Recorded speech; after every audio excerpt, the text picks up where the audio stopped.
வணக்கம். நேற்று சட்டமன்றத்திலையும் சரி, சட்டமன்றத்துக்கு வெளியும் சரி நடந்த நிகழ்ச்சிகளை பற்றி பார்க்கலாம். முதல்ல பார்த்தீங்கன்னா, சிவி சண்முகம் செய்தியாளர்களை நேற்று சந்தித்தார். அதான் அக்ரி கிருஷ்ணமூர்த்தி பேசுகிற பேச்சு இருக்கே, என்னால் தாங்கவே முடியலையா அப்படிங்கிற மாதிரி அவர் வந்து பேசிகிட்டே இருக்கிறாரு.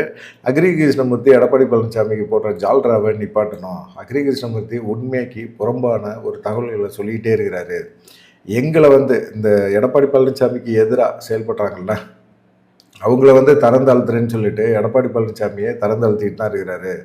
ஜெயலலிதா காலகட்டத்திலே அவர் மேலே வழக்கு இருந்துச்சு. அவர் மேலே அமைச்சரவையிலேருந்து இடம் நீக்கியிருந்தாங்க அக்ரி கிருஷ்ணமூர்த்தியை.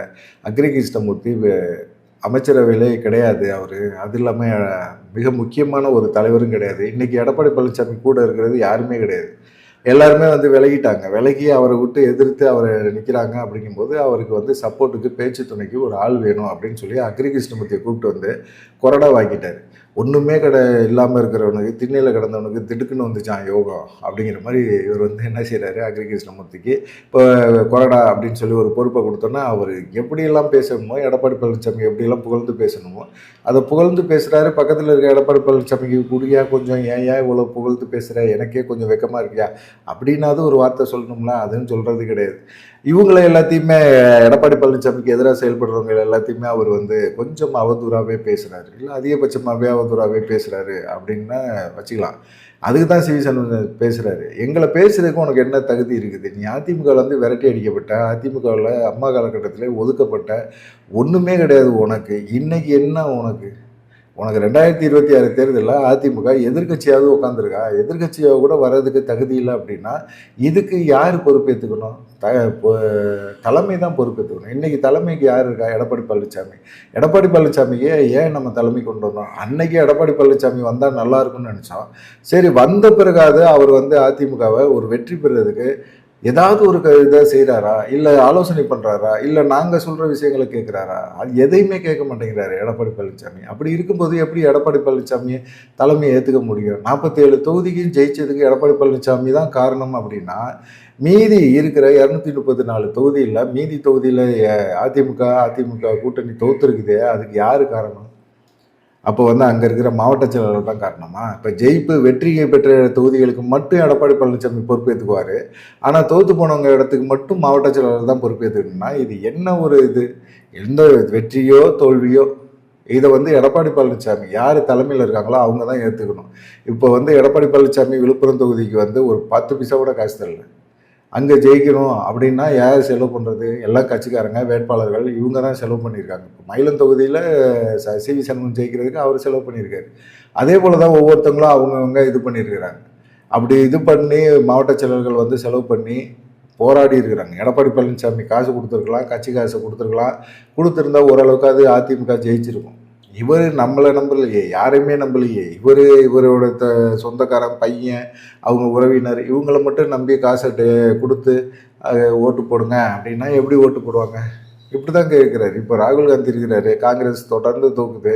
ராகுல் காந்தி வந்து டீசெண்டாக பொறுப்பேற்றுக்கிறாரு. தோல்விக்கு காரணம் நான் தான், என்னுடைய பிரச்சாரமோ என்னுடைய செயல்பாடுகளோ மக்களுக்கு பிடிக்கல, அதனால நான் அந்த தலைவர் பதவியிலேருந்து நான் விலகிக்கிறேன் அப்படின்னு சொல்லிட்டு விலகிக்கிறார்.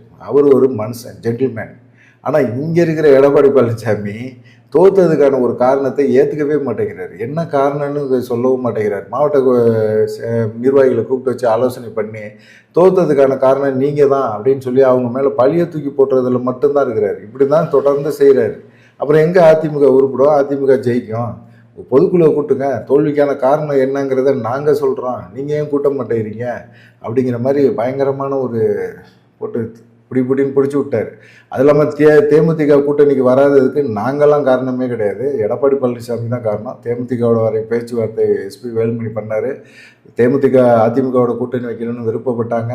ஆனால் எடப்பாடி பழனிசாமியோட செயல்பாடுகள் சரியில்லாததுனால அவங்க கேட்ட டிமாண்டுகளை எதையுமே எடப்பாடி பழனிசாமி நிறைவேற்ற முடியாது அப்படின்னு சொன்னனால, தேமுதிக ஒரு பெரிய கட்சியே கிடையாது அப்படின்னு பேசுனதுனால அவங்க மனசு கஷ்டப்பட்டுட்டு அவங்க கூட்டணி மாற்றிக்கிட்டாங்க. அவ்வளோதான். மற்றபடியெல்லாம் தேமுதிக இதெல்லாம் கிடையாது. நாங்கள் கூட்டணி தொடர்பான பேச்சுவார்த்தை நாங்கள் நடத்துனதெல்லாம் உண்மை. ஆனால் எடப்பாடி பழனிசாமி தான் தேமுதிக வேணான்னாரு. டிடி தினகரன்ட்டையும் பேசும்போது கூட அவர் செயல்பாடுகள் சரியில்லை அப்படிங்கிற மாதிரி சிவி சண்முகம் நேற்று காரசாரமாக வச்சு கிளப்பி விட்டார். ஒரு விஷயம் மட்டும் தெளிவாக தெரியுது, அதிமுகவில் இன்னும் உட்கட்சி பிரச்சனை இருக்குது. ஆனால் இப்போ அமித்ஷா சமீபத்தில் இப்போ வந்திருந்தார்ல, அப்போ போய் எடப்பாடி பழனிசாமி அமித்ஷாவை சந்திச்சுட்டு இது மாதிரி வேலுமணி பொதுச் செயலாளர் ஆகிறதுக்கான முயற்சி எடுக்கிறாரு, கொஞ்சம் நீங்கள் அவர் கூப்பிட்டு கண்டித்து வைங்க அப்படின்னு சொல்லியிருந்தாங்க. ஏற்கனவே அவர் என்ன செஞ்சார், அதிமுக பாஜக கூட்டணி வரும்போது அமித்ஷாட்ட வந்து எடப்பாடி பழனிசாமி வச்ச மிக முக்கியமான கோரிக்கை என்ன அப்படின்னு பார்த்தீங்கன்னா, அவர் சொன்னது உட்கட்சி பிரச்சனையெல்லாம் பாஜக தலையிடக்கூடாது. செங்கோட்டையன் விவகாரமாக ரொம்ப பரபரப்பாக அதிமுகவில் போயிட்டே இருந்தது. இதில் வந்து பாஜக வந்து உட்கட்சி பிரச்சனையில் தலையிடக்கூடாது, அது எங்கள் பிரச்சனை, நாங்கள் பார்த்துக்குவோம் அப்படின்னு சொன்னார். இப்போ போய் எப்படி வந்து உட்கட்சி பிரச்சனையை அவர் பார்த்துக்கிறேன்னு சொன்னவர் இப்போ போய் எப்படி வந்து அவர் நேரடியாக போய் அமித்ஷாட்ட போய் இந்த மாதிரி வேலுமணி இந்த மாதிரி பண்ணுறாரு, நீங்கள் அவருக்கு சப்போர்ட் பண்ணாதீங்க அப்படியெல்லாம் சொல்கிறதுக்கு எப்படி இவருக்கு வந்து இதாகுது? அமித்ஷா நேரடியாக சொல்லிட்டார் எடப்பாடி பழனிசாமிகிட்ட, உட்கட்சி பிரச்சனையெல்லாம் என்கிட்ட கொண்டு வராதிங்க. அது இல்லாமல் எடப்பாடி பழனிசாமியை கடைசி வரைக்கும் அவர் சந்திக்கக்கூடாது அப்படிங்கிற ஒரு நிலைப்பாடில் தான் இருந்தார் அமித்ஷா. ஆனால் இவர் வந்து கெஞ்சி கூத்தாடி எப்படியாவது அமித்ஷாவை சந்திச்சே ஆகணும் அப்படின்னு சொல்லிட்டு அமித்ஷாவை வந்து சந்திச்சுட்டு இந்த மாதிரி ஒரு புகாரை தெரிவிச்சோன்னா, உங்கள் உட்கட்சி பிரச்சனையில் நான் தலையிட முடியாது, நீங்களே பார்த்துக்கோங்க, எனக்கும் அதுக்கும் சம்மந்தம் கிடையாது, உங்கள் கூட கூட்டணி இருக்கும் அவ்வளோதான் அப்படிங்கிற மாதிரி அவரும் அமித்ஷாவும் வந்து எடப்பாடி பழனிசாமியை கை கழுவிட்டாரு அப்படின்னு சொல்கிறாங்க. பொதுக்குழு கூட்டுங்க, பொதுக்குழு கூட்டினீங்கன்னா உங்களுக்கு என்ன இருக்குது, உங்களுக்கு என்ன செல்வாக்கு இருக்குது அப்படின்னு தெரியும். ஆனால் பொதுக்குழு கூட்டுறதுக்கு முன்னாடி எடப்பாடியை ஆதரிக்கக்கூடிய பொதுக்குழு செயற்குழு உறுப்பினர்கள் எல்லாத்தையுமே வச்சுக்கிட்டு மீதி எல்லாத்தையுமே வெளியேற்றுறது தான் எடப்பாடியோட நோக்கம் அப்படின்னு சொல்கிறாங்க. சரி, இது வந்து அதிமுகவோட பிரச்சனை. அதிமுக பிரச்சனை தினமும் நடக்குது, அதனால அது ஒன்றும் பிரச்சனை கிடையாது. அடுத்த பிரச்சனை பார்க்கலான்னா, இவர் நீதியமைச்சர் மரியம் வில்சன் பேசுனது ஒரு விஷயம்தான். என்ன கிண்டல் பண்ணுறீங்களா, நக்கல் பண்ணுறீங்களா, என்கிட்ட இதெல்லாம் வச்சுக்கூடாது, தொலைச்சி போடுவேன் அப்படிங்கிற மாதிரி சட்டமன்றத்தில் அவர் பேசினார். அவர் ஏற்கனவே அவர் தம்பியோட சொத்து பிரச்சனைக்காக அவர் வீட்டுக்குள்ளே பூந்து உருட்டுக்கட்டையை வச்சு அடி இதெல்லாம் பார்க்கும்போது எல்லாமே நல்லா இருந்தது.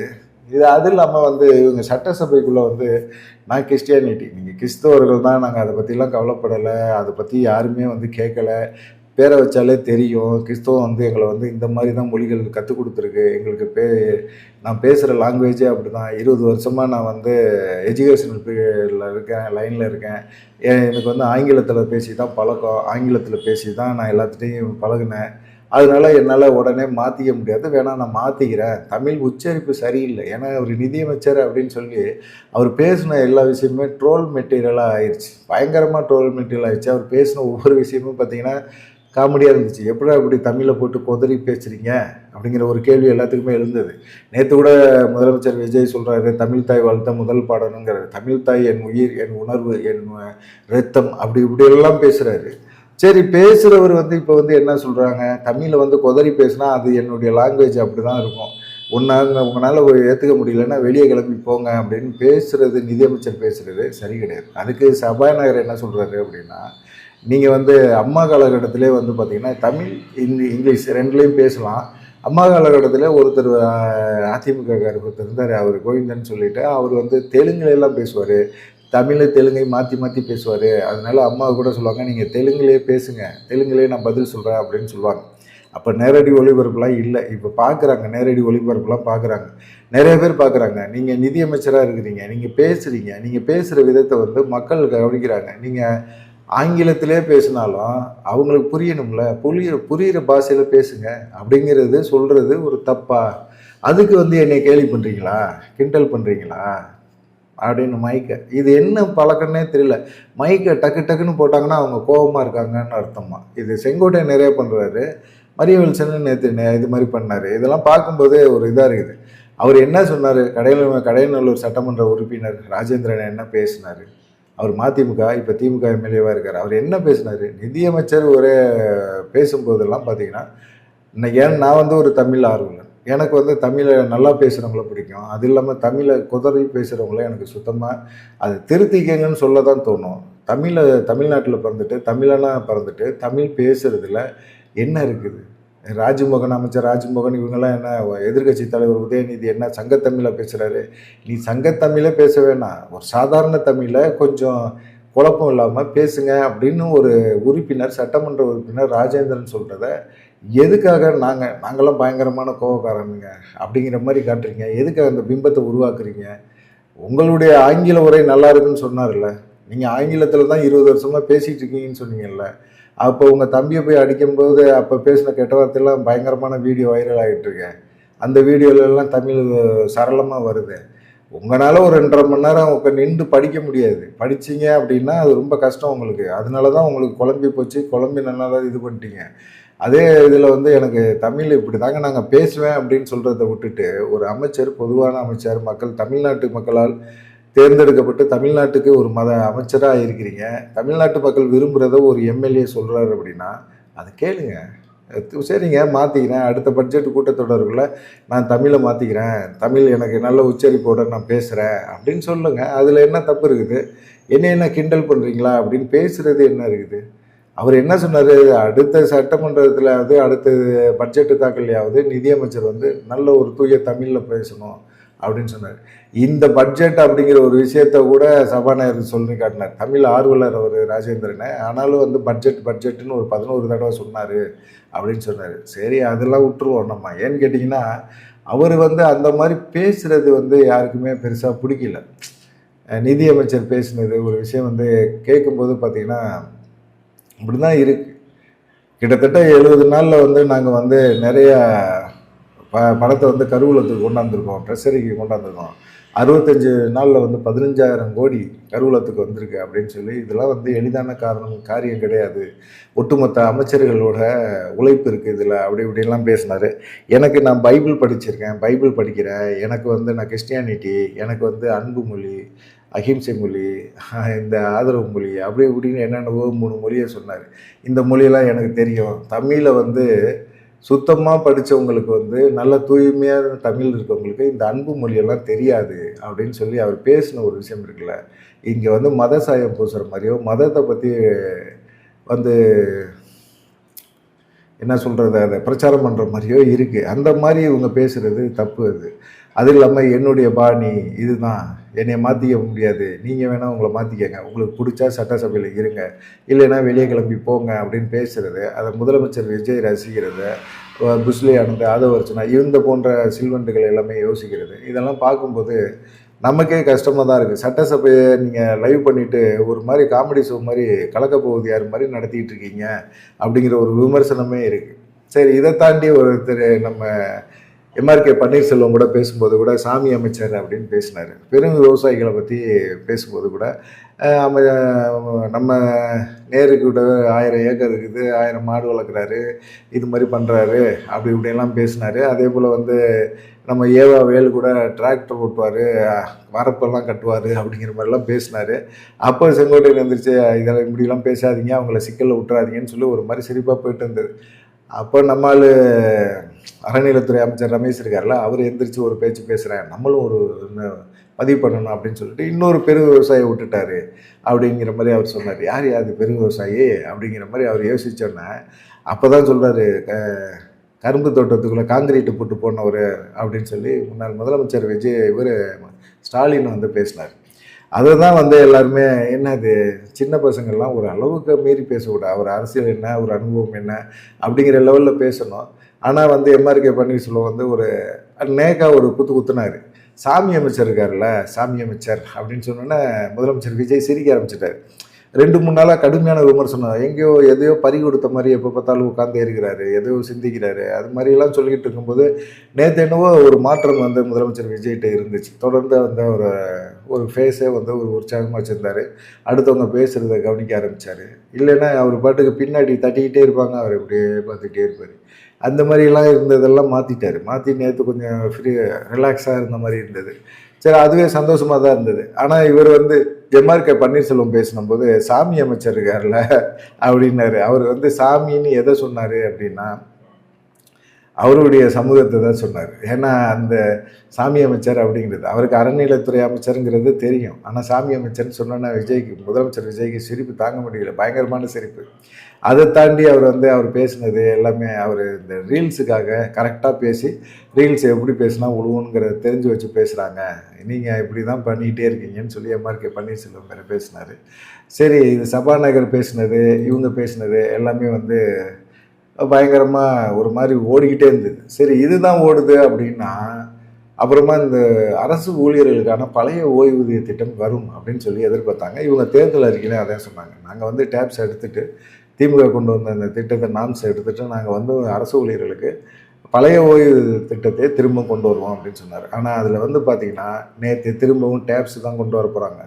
திமுக கொண்டு வந்தால் அந்த இதை தான் கொண்டு வர்றதுக்கான வாய்ப்புகள் இருக்குது அப்படின்னு சொல்கிறாங்க. அதை பரிசீலனையில் வச்சுருக்குறோம் அப்படிங்கிற மாதிரியும் பேசுனாங்க. ஆனால் திமுக அரசு 11,000 கோடியை வந்து ஏற்கனவே ஒதுக்கிட்டாங்க. அவங்க இருக்கும்போதே இந்த திட்டத்தை அமுல்படுத்திட்டாங்க. ஆனால் இப்போ வந்து தாவேக அரசு இனிமே தான் நாங்கள் அமுல்படுத்த போகிறோம் அப்படின்னு சொல்லி நேற்று சொல்லியிருக்காங்க. அது வந்து அரசு ஊழியர்களுக்கு மிகப்பெரிய ஒரு அதிர்ச்சி. என்னடா இது, திமுக அதிமுக 2 பேருமே வந்து போட்டி போட்டு ஒவ்வொரு விஷயத்தையும் பண்ணிகிட்டு இருக்காங்க. இது மாதிரி திட்டங்களை வந்து பழைய ஓய்வு திட்டங்களை அறிவிக்கவே மாட்டேறாங்க.